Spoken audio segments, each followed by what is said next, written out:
Hello fans and welcome. It's finally here, the inaugural season for the Utah Hockey Club, and the Two Line Pass podcast will be there with you for every game.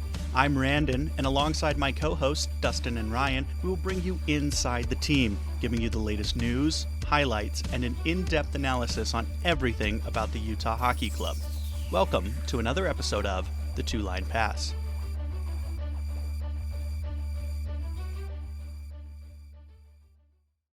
And welcome in, fans. The game is in the books. The inaugural season is off to an incredible start with the Utah Hockey Club winning their home opener against the Chicago Blackhawks. Now the current winningest franchise in the NHL. And the Two Line Pass podcast is going to bring you some keys to the game in case you didn't see it, in case you haven't gotten enough insight about it or conversation about it.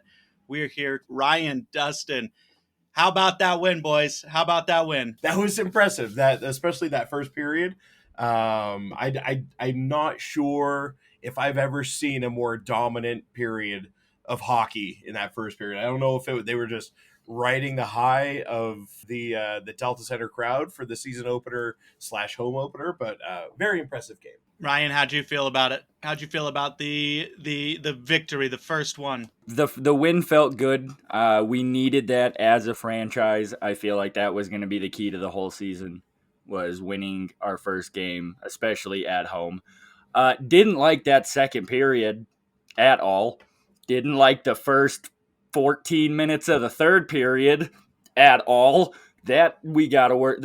That's my big takeaways. We still got some work to do. It was a good win. I think the win exposed some things amongst the team that I think the fans are going to be using the high of, oh, we won the game, and it's like, hey, whoa, yeah, we won, but let's cover some stuff here first. Winning masks all the problems. Well, let's go over the game itself. So if you haven't already seen, maybe you missed it, maybe you've been traveling, maybe you've been waiting for this episode to drop before you actually go look up the game. But so the Utah Hockey Club got their first win. It was a 5-2 win over the Chicago Blackhawks. Jumped out to an early 2-0 lead in the first, then a 3-0 lead midway through the second, and it looked like Utah was going to absolutely steamroll and run away with it.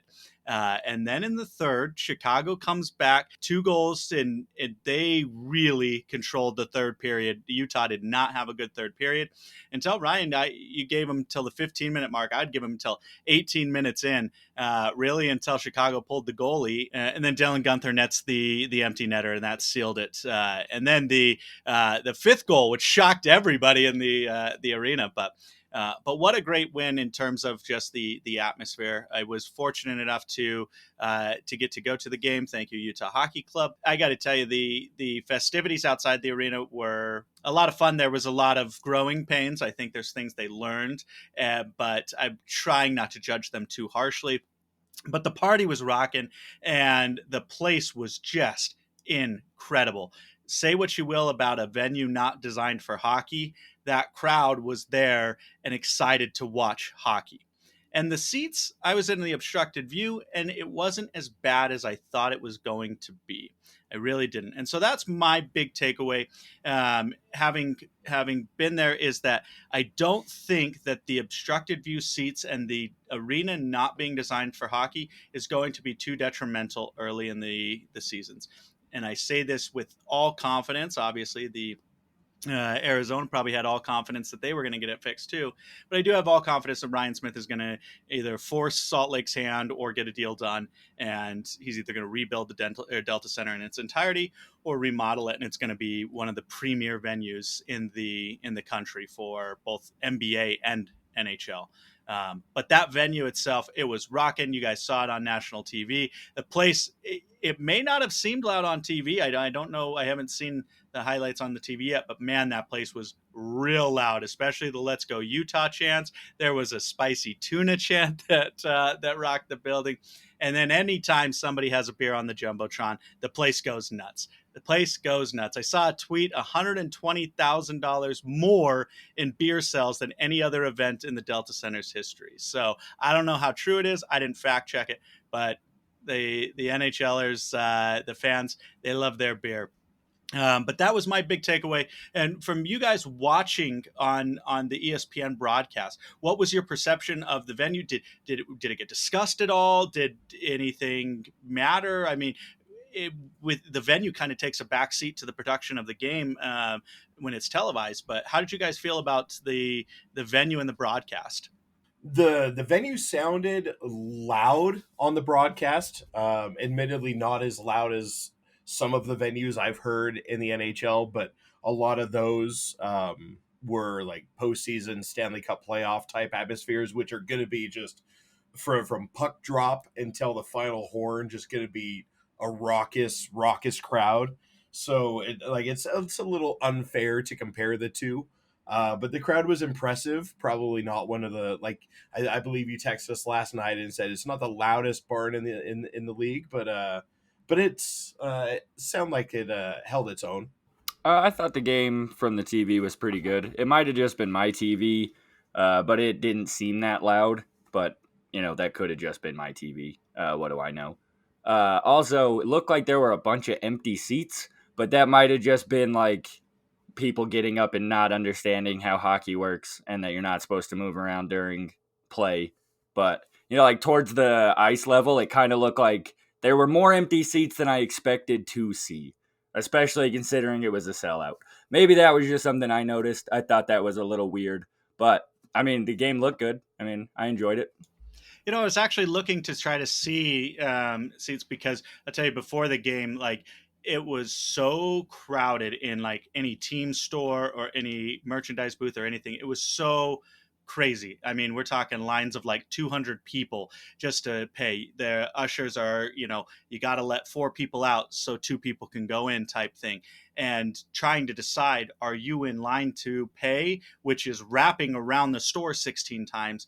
I actually expected that to diminish the crowd more, and I did not see it, at least from my perspective. I felt like the fans were in their seats for a good majority. Now, I'll tell you one thing that maybe was deceptive is because we don't have public non uh, we don't have authentic jerseys for sale yet, right? So right now it's just like a mismatch of anybody's just grabbing any t-shirt or hoodie they can find, and there's no color scheme or anything, and but once the jerseys are publicly available, I will say the Chinese jerseys, the knockoffs were actually real good. So if you want to go order a Chinese knockoff jersey, they look pretty real. But once we get in of what is to be expected in terms of a color coordination, it's going to look a lot more cohesive, which I think is what really makes some of the premier NHL stadiums look so amazing, is because everybody's wearing the same type of jersey, everyone's wearing the same color, and it just feels good. Whereas in the Delta Center, yeah, there was all 17,000 fans and every seat was taken, but it didn't seem cohesive because we were all wearing different colors. Nobody put on the free t-shirt we got, not many at least. We all wanted to save those. I think to Ryan's point about maybe fans didn't know like the courtesy of not getting up while the puck is in play, while action is going. I did see a few people on TV getting up and walking up and down the steps, down the rows of seats to go get whatever they wanted from concessions during the action. So hopefully, as a fan base, we learn the common courtesies of how to fan. And like you said earlier, $120,000 in beer sales alone. So there were plenty of people hitting up the concession lines. So maybe that's where they were. Hey, if you didn't know your hockey etiquette, you can always listen to the Two Line Pass podcast. We've got an episode to help you out there. But let's move into our takeaways from the game itself. There was a lot to talk about on the ice, a lot of things we liked, a lot of things that we need to see some improvement on. I'm curious to see what stood out most. I've got some things that stood out to me most. But Ryan, what were your keys, the things that stood out to you most, both positive and negative? Well, my favorite positive that I took out of that is that Dylan Guenther is winning the Hart Trophy. That dude has the most ridiculous wrist shot I have had the good pleasure of watching. That big contract. You know what? I'm not mad about it anymore. He's earned it. One game, and he's earned one game in a preseason. He's got my faith for the rest of his life. I didn't like how we just let off the gas there in the second period and just let Chicago dominate from then on. Like, just because you have a 3-goal lead, why are we being lazy? Like, Chicago controlled the entire. And if we weren't, like, even on the penalty kill, that was the only time we really kind of dominated, which says more about Chicago than I think it does us. That even with the man advantage, we were like, nah, we got this one. But yeah, other than that, those are my big takeaways. Is we kind of gave up there after we got not gave up, but we really let off and kind of let the intensity fall back in the second period. Maybe that was we dumped a lot out in that first period, and we just kind of like needed a rebound in the second, and then in the third, kind of saved the game. But other than that, yeah, I thought it was a good game, and the guys look good. And I wonder how much that the emotion of it all, of the whirlwind of emotions. It's finally coming to a head. Of you've moved from Arizona, now you're to Utah. Of course, you had preseason games and stuff, but this is it. This is the first one. Who knows what type of speech or anything they were given before the game to either add pressure, take away pressure, or maybe none of that. And it was literally just, these are professionals, and it was like, okay, we got a job to do. It doesn't matter where we're playing. We're professionals. But I have to assume that there was a little added element of call it pressure or adrenaline or something, and that really propelled them through the first period. But yeah, like you said, I think that maybe they got too complacent, or they came down from the high and then they just kind of fell back to the lowest level, the basement level that this team is capable of playing at, which is a fear, because that's kind of where they've been stuck for the past 3 years of never been able to get over that hump. Yeah, I'm not sure the energy levels, but Dustin, what did you see out of the guys? So Ryan touched on my biggest takeaway from that game. Ryan touched on it was the penalty kill.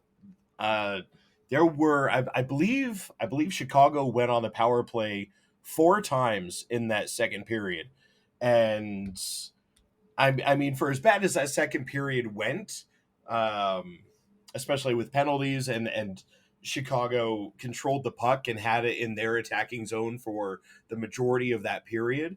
Utah's penalty kill was really, really impressive. There were at least one or two of those where Utah got more and better looks at goal opportunities on a shorthanded attack than Chicago did for the duration of their power play.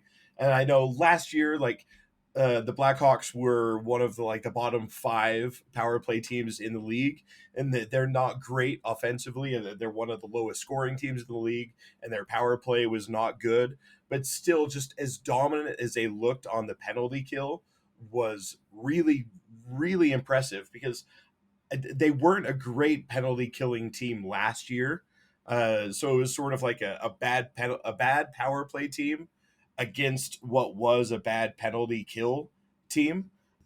But they just looked dominant in that aspect of the game, which was my biggest takeaway. Yeah, and I'd like to see that improvement, and maybe it's the addition of the defenseman that we added that kind of increased that penalty kill capacity. But absolutely blanking them on the power play. One note: so they sent out a survey for the attendees about what they could improve upon and something. When you're at the arena, there's very little indication of the power play. It's a very small part on a very big jumbo board, and I was getting so mad because I didn't know how much time was left on the power play. And they have 16 different ginormous LED screens, and you can't figure out how much time is left on the power play.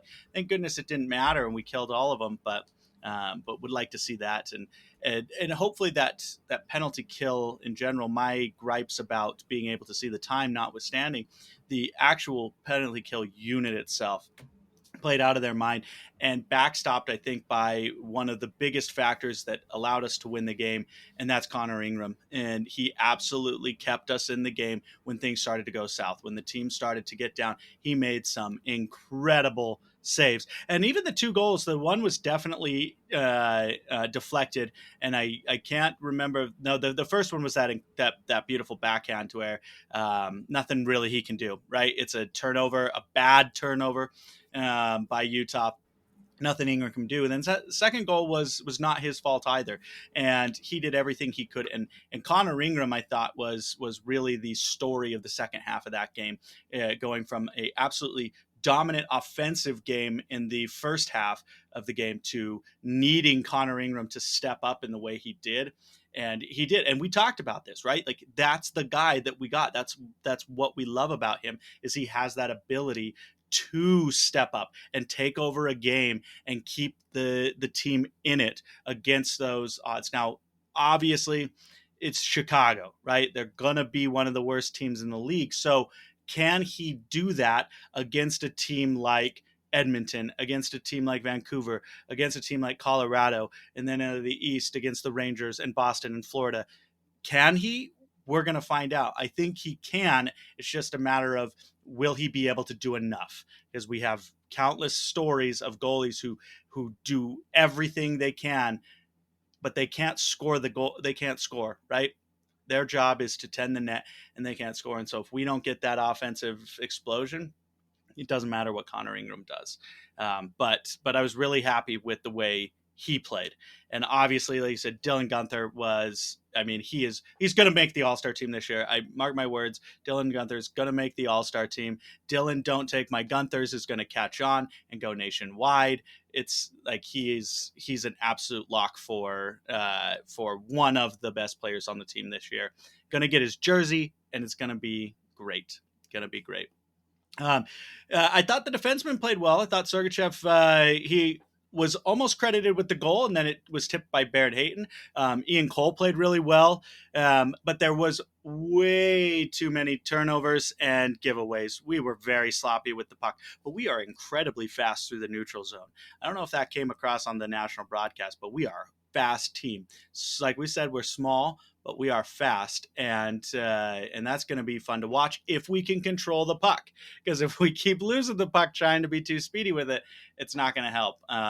But yeah, so Ingram, Guenther, and then the takeaways you got to clean up those turnovers, because we cannot turn the puck over against good teams. Otherwise, they will absolutely capitalize in ways that the Blackhawks were incapable of capitalizing on. Now, I don't say this to take anything away from Connor Ingram, because he did play great. He did play a really solid game. I'm not sure if you can take inanimate objects out to dinner, but if you can, you probably should take some metal from the Delta Center out to dinner, because Chicago clanked iron, I believe, 4 times in that game.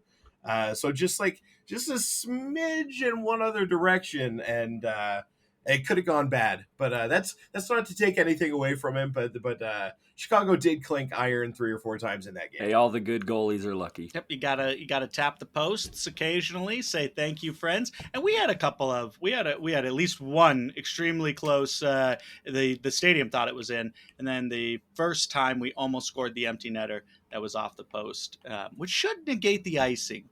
It should negate the icing, just like as if it hit the goalie. But that's neither here nor there. Utah, I believe it should also count as a shot on goal. Right? It literally hit the goal. I believe Utah. I text both of you during the first period that Utah's first official rivalry in the NHL was going to be the Pipes, because they clanked 2 in the first period, and then the empty netter, and then I think one other. So I think Utah found the Pipes 4 times. So it could have been a much higher scoring game. I do want to give one tip of the cap to our in our hearts, maybe not on the ice, but in our hearts, our captain, old Schmalzlicker himself, for that big fan on his shot attempt, which set up the first goal in Utah Hockey Club history. Just a master class in a fake out of just fanning on your shot to set up your guy. Just I mean, that's hockey that you can't teach. He planned that. That was a set play they had been He got working on credited with all the summer. assist, and he got two of them. Oh yeah, just one more. I wanted to give a shout out to Sean Dursey. I love him jumping in on. I just like that. Our captain gets hit. We have a smaller captain, and I appreciate when a big guy like Murphy takes a run at him, and then little Sean Dursey gets in there, scrapping it up a little bit. I don't like that they run at Clayton Keller, but none of them will answer the bell when Spicy Tuna's on the ice. Cowards in Chicago. But yeah, shout out to Dursey.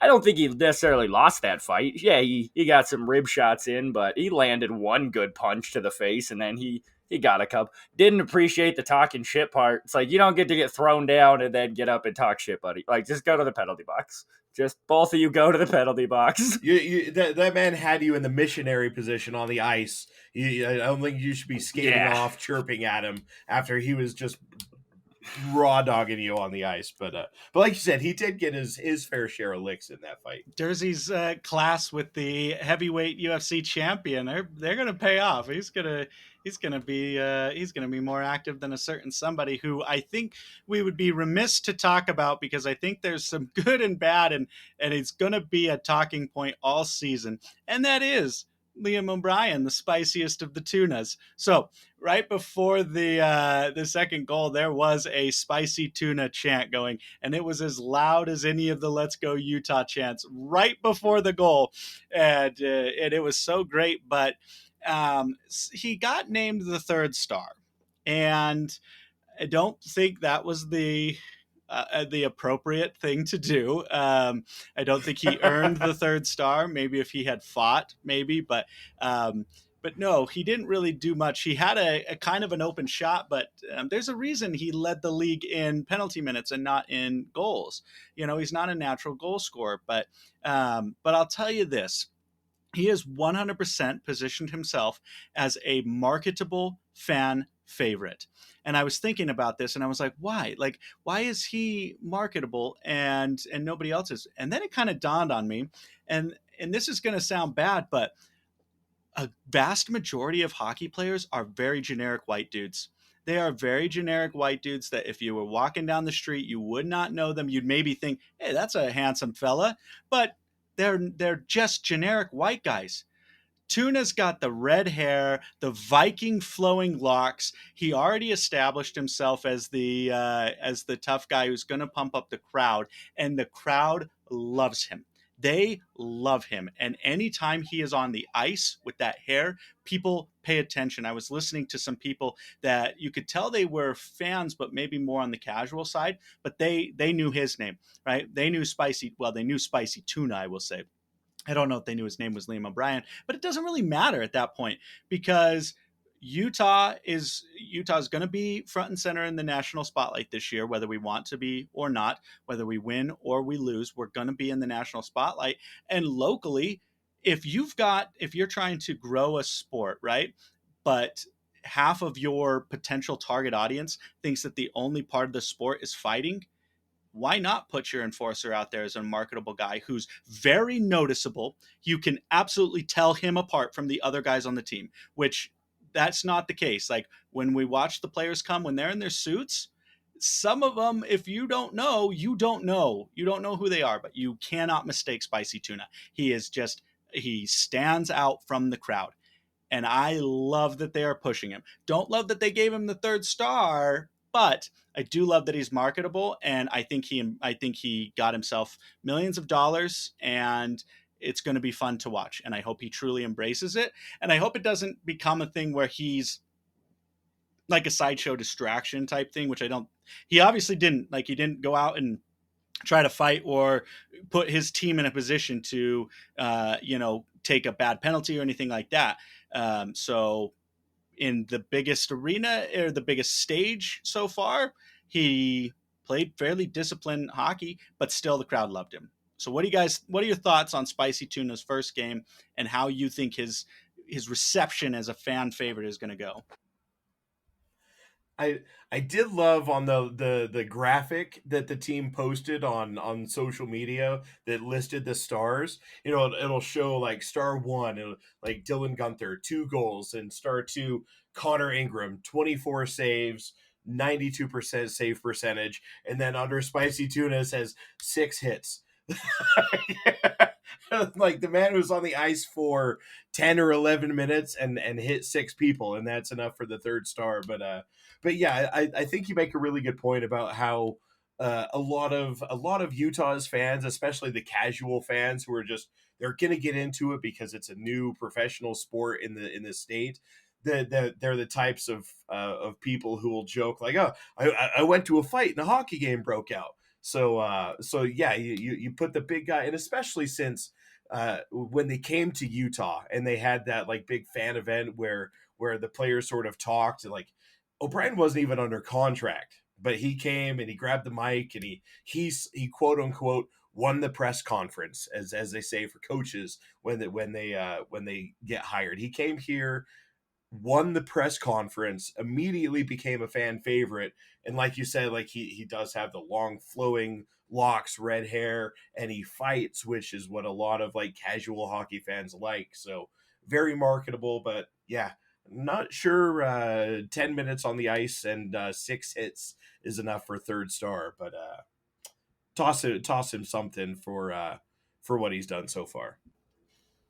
Well, I would say there are three things that are marketable in the NHL, and that's a one of a kind forward. Looking at Connor McDavid, Nathan McKinnon, Sidney Crosby, a stud of a goaltender, Hellebuck, Otter, I guess Shesterkin in New York. I'll give the Ranger fans this one, or a straight up menace of a fourth line goon who stands out.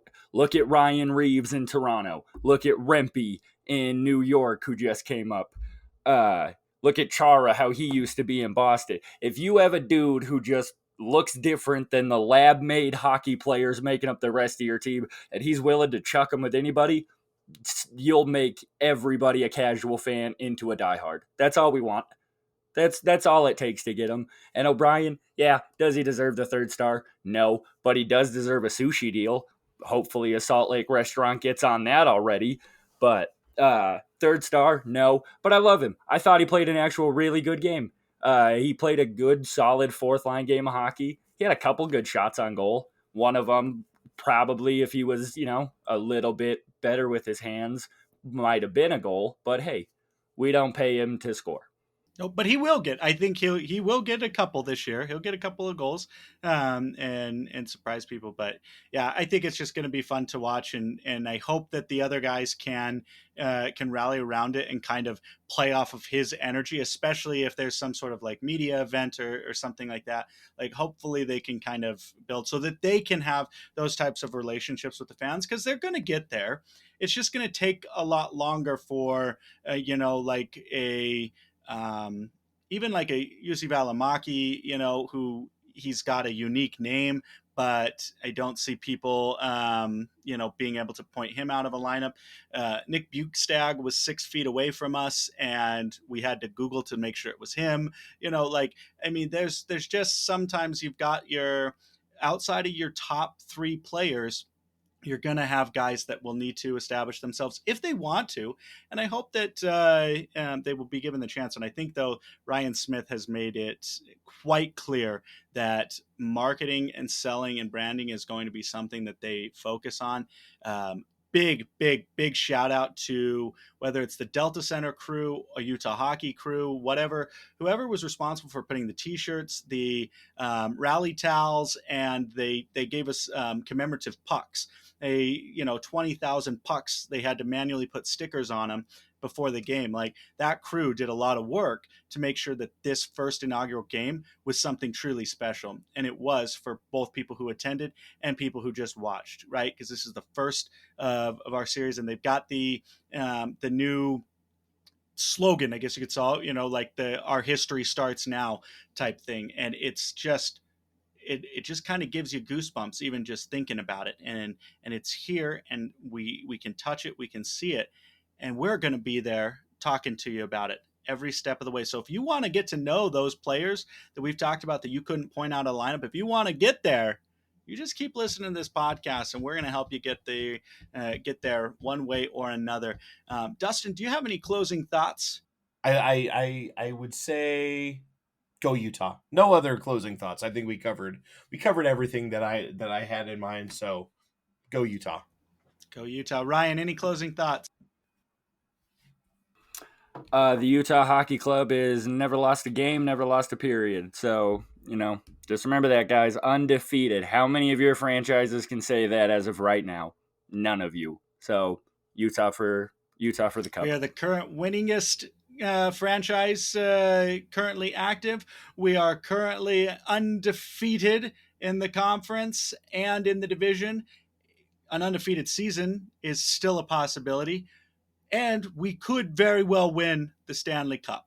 We could. It's a possibility because we haven't lost a game yet. And they say you have to lose at least 4 games to lose the Stanley Cup. So you keep it right here. You keep it locked on the Two Line Pass podcast, and we're going to help. We're going to watch this season, win, lose, or draw. It's going to be a lot of fun, whether you guys are in the stadium, watching from your couch, or just listening on your favorite podcasting platform. Guys, we appreciate it, and we'll see you next time. Thank you for listening to another episode of the Two Line Pass podcast. Please follow us on Twitter at the Two Line Pass. You can follow Dustin at Highlights Ute. You can follow Randon at TLP Randon and Ryan at Carnes Ryan 0420. During the off-season, new episodes of the podcast drop every Wednesday with bonus episodes throughout. And during the season, we will have our weekly show plus game day episodes so you don't miss a minute of the action.